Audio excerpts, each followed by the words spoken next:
Well, that was a pretty good sound. Wasn't that a cool sound? Just such a great combination of instruments and lovely. Congratulations, Israel Nebeker. Welcome to eTown.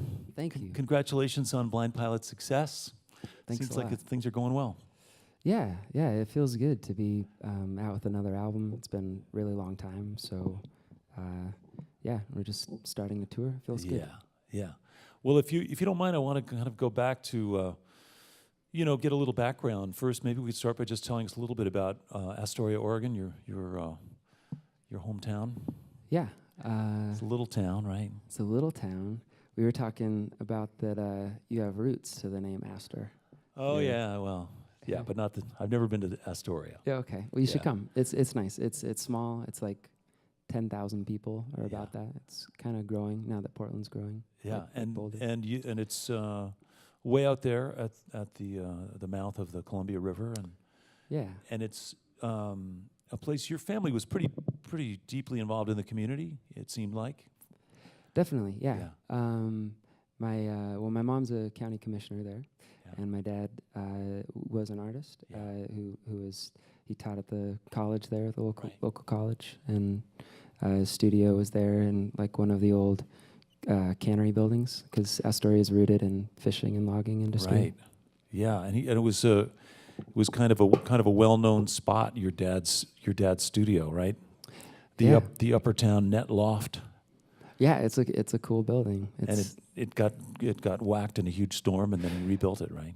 Well, it's not quite rebuilt. It needs a lot of love and care. We're trying to figure out what to do with it. Yeah. But yeah. But and again, I'm talking about your family. I'm just curious. I know it was a creative household, and your parents were both travelers and engaged in the community, as I said. But was there a lot of music in your household when you were growing up, or was it? There was more visual art and. My dad was pretty into folk music, like mostly, 60s folk revival kind of, like New York folk scene. Yeah.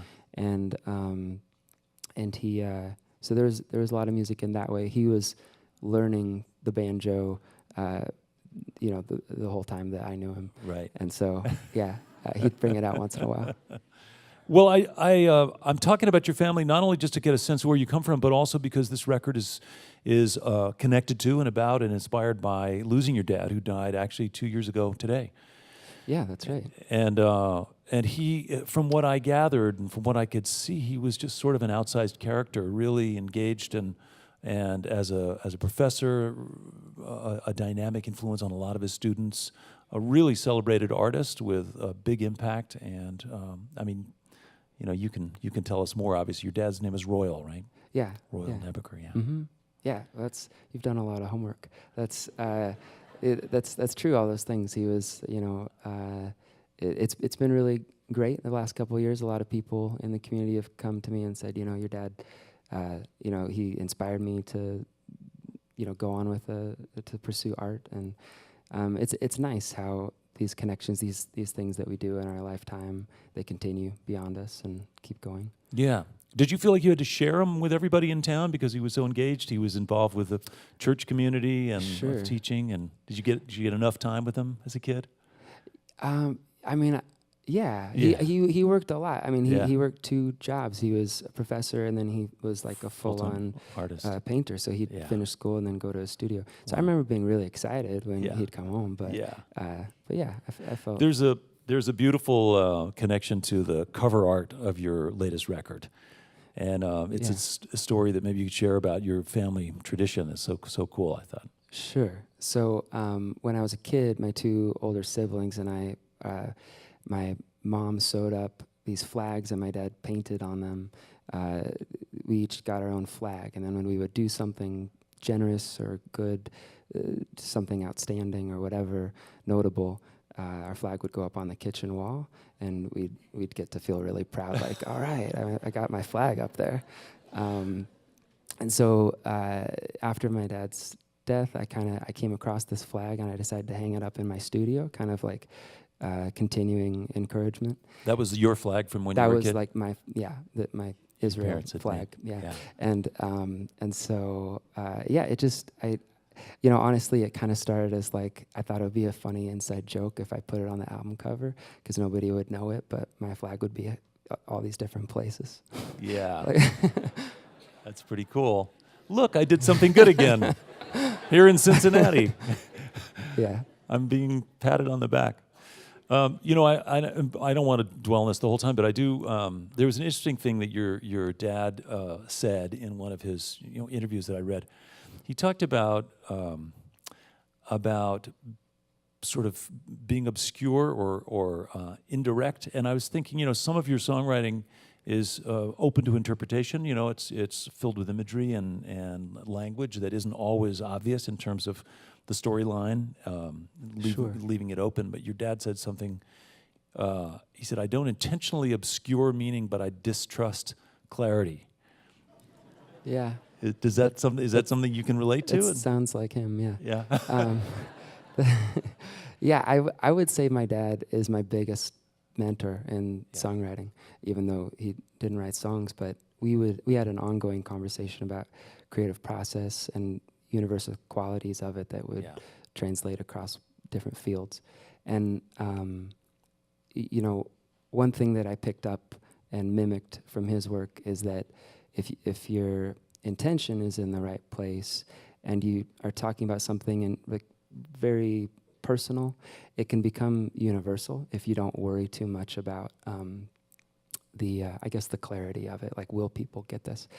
I take a lot of delight in people getting messages of songs, even when it's not clear.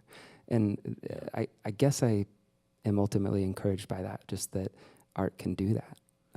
The message is translated even if you can't explain why.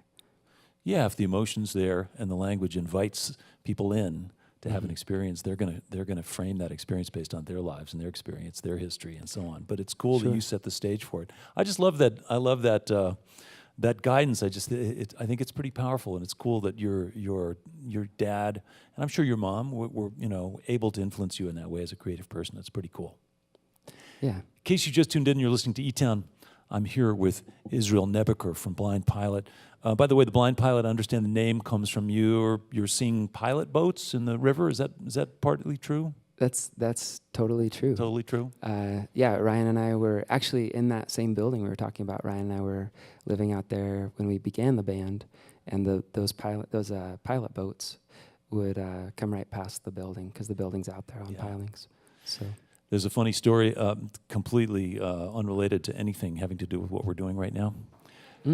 About Bill Monroe and Doc Watson touring California in the 1960s, and they get to this one gig, and Bill gets on the mic and he says, "Well, we came down here on a private plane, Doc piloted, Doc Watson is blind, so that was,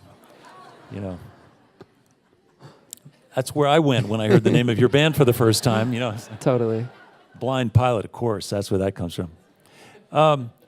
So when did you meet Ryan Dabrowski? When did you guys meet? We met in school, and we really started playing music together right off the bat. My freshman year, we went to a study abroad program in England, and it was a funny kind of program where they gave you a stipend to live on, but it wasn't enough because it was England. It was really expensive, and we were young and ate a lot, and so we discovered that. In this little coastal town, people would busk and play music on the street. So he got together a trash kit out of bottles and cheese grater and sketch pad and bucket and things, and that's kind of how we first started playing music. Cool. Yeah. And then you get back. You go to Portland, and suddenly you're in a community and filled with musicians. And I have to mention also, early on you did a bicycle tour. The band did a bicycle tour. We did. From Bellingham to San Diego. Yeah. That's a long trip on bicycles with instruments. Yeah. Tell us just a little about that. Yeah. Well, that was the second bike trip. The first bike trip was Ryan and I, and we went from Vancouver, BC, down to San Francisco. Our bikes got stolen on that trip, so that was the end of it.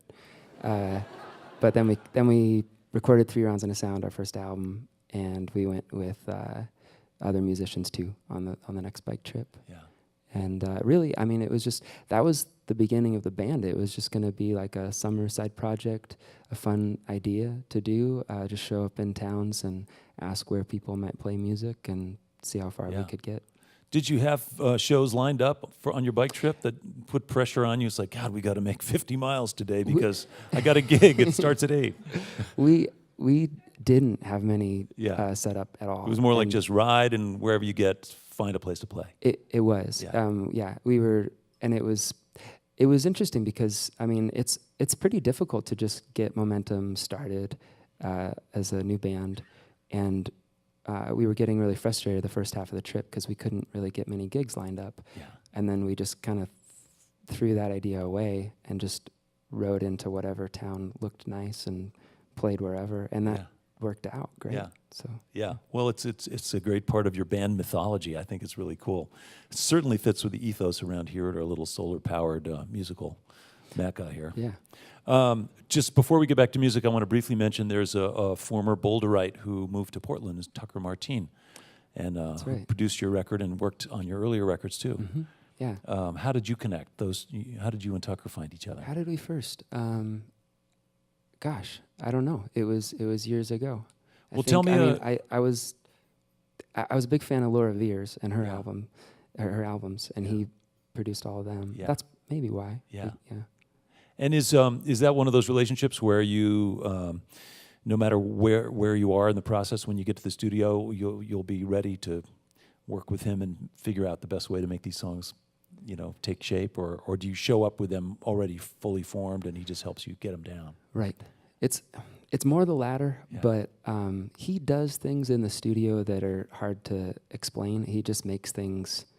He's really has a unique talent of making things sound so good together, but also not pristine. It's kind of vibey and groovy, and he has his own thing. Yeah, so. That's cool. Well, he's certainly one of the most popular producers these days. He's worked on so many bands, so many records. But well, listen, I don't want to take up more time, but Israel, I just appreciate you spending some time with us, getting to know you guys, and it's lovely to hear your music. Let's hear some more. You got it. Yeah. Welcome back, Blind Pilot.